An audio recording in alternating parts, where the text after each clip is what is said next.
Salut, salut, salut, j'espère que tu vas bien. Aujourd'hui, je vais te parler d'une vérité que tu connais déjà, mais je pense que tu as besoin d'entendre encore une fois, c'est que le PN ne changera pas. Tout simplement parce que pour changer, il faut se remettre en question.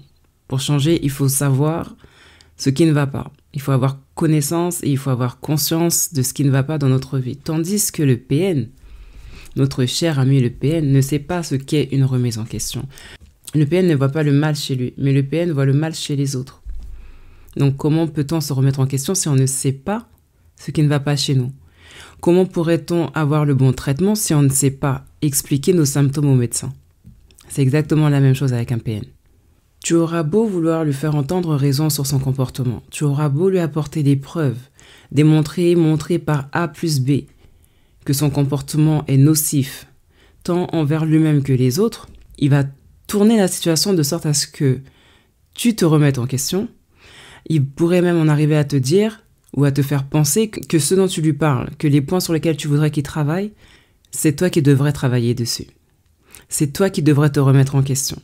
C'est toi qui devrais aller en thérapie.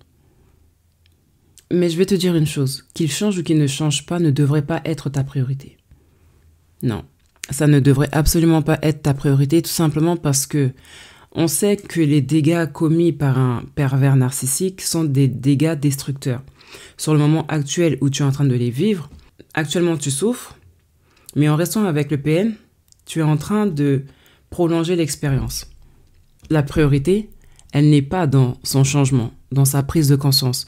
Ta priorité devrait être la reprise en main de ta vie, de ta santé mentale, de ton bien-être. La priorité devrait être ta guérison, ta reconstruction, te retrouver, tu vois.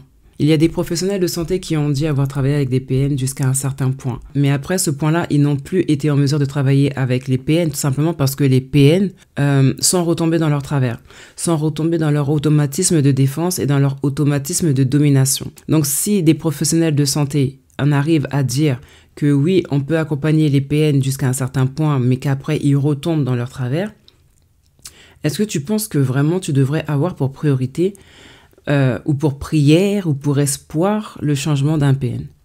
Tu n'as pas besoin du changement du PN. Tu as besoin de te retrouver avec toi-même. Tu as besoin de passer à autre chose.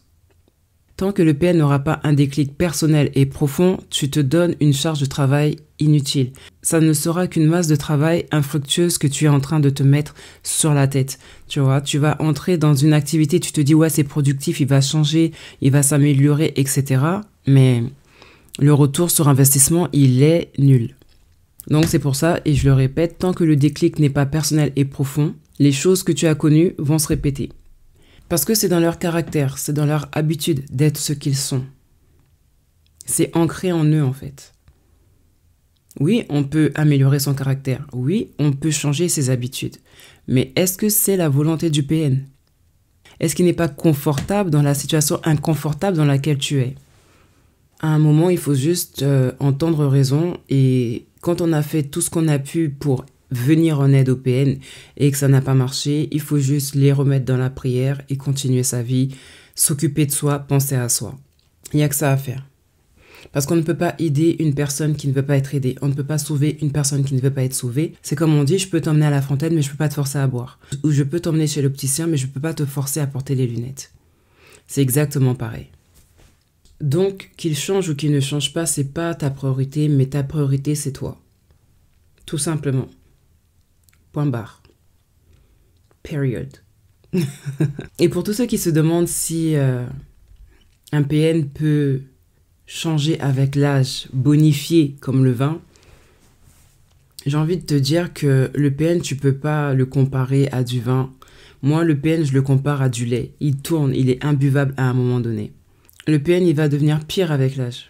Ce que tu vis présentement avec le PN à l'âge que tu as, à l'âge qu'il a, c'est, j'ai envie de te dire, pas forcément petit par rapport à ce qui va venir, mais n'est pas au niveau de ce que tu vas être amené à vivre si tu continues la relation. Parce que le PN ne va pas s'améliorer. On dit que l'argent révèle les gens, l'alcool révèle les gens. J'ai envie de dire que les années vont empirer le PN. Sauf remise en question, sauf déclic personnel et profond, sauf voilà, les choses qui l'amèneraient à changer. Il y a des PN qui vont changer, on en voit des témoignages, Mais c'est pas le cas de tous les PN. Je ne sais pas si tu sais avec quel genre de PN tu es, si tu penses qu'à un moment donné, il y aurait une ouverture pour un changement. Mais comme je t'ai dit, ça ne devrait pas être ta priorité actuellement. Et si, par exemple, vos chemins se séparent, rien n'empêche que à l'avenir, après une remise en question, un travail sur soi, il revienne en étant la meilleure version de lui-même, en étant dans un meilleur format. Il y a un dicton qui dit qu'on s'assagit avec l'âge. Concernant le PN, j'aimerais vraiment pas que tu puisses en faire ta vérité, parce qu'il ne va pas s'améliorer avec l'âge. Donc à retenir, le PN ne changera pas, même par amour, si tant est qu'il en éprouve. Et non, il ne s'améliorera pas avec les années. Il ne changera pas positivement avec les années. Ne t'attends absolument pas à ça. Il y a une image qui me vient à l'esprit qui est, tu vois, le serpent quand il tient sa proie et qu'il l'enroule. Au fur et à mesure, elle perd de l'oxygène, jusqu'à ce que mort s'ensuive. Et c'est l'image que j'ai du PN. C'est peut-être une image forte, c'est peut-être une image exacerbée, mais c'est l'image que j'ai du PN. Quand il te tient, il te prend tout. Il te vide de tout. Il te vide de toi. N'attends pas qu'il soit trop tard en fait pour sortir de là. N'attends pas qu'il ait le temps de vraiment s'enrouler autour de toi, de t'étouffer, de prendre tout ce que tu as, tout ce que tu es. On le sait, on le dit, le PN est un être dangereux. Le PN est un être dangereux. Il y a des degrés, mais je pense que la plupart du temps, les gens sont amenés à nous surprendre. Les PN peuvent être amenés à nous surprendre. Donc n'attends pas ta destruction totale pour prendre ton départ, pour reprendre ta vie en main, pour penser à toi, pour t'occuper de toi. Avec un PN, sauve ta peau. Voilà. Ne te dis pas qu'il va changer, n'attends pas qu'il change. Sauve ta peau. Voilà, c'est tout pour moi. En espérant que cette vidéo te sera bénéfique, je te laisse avec ça. Sur ce, bon courage. Mouah.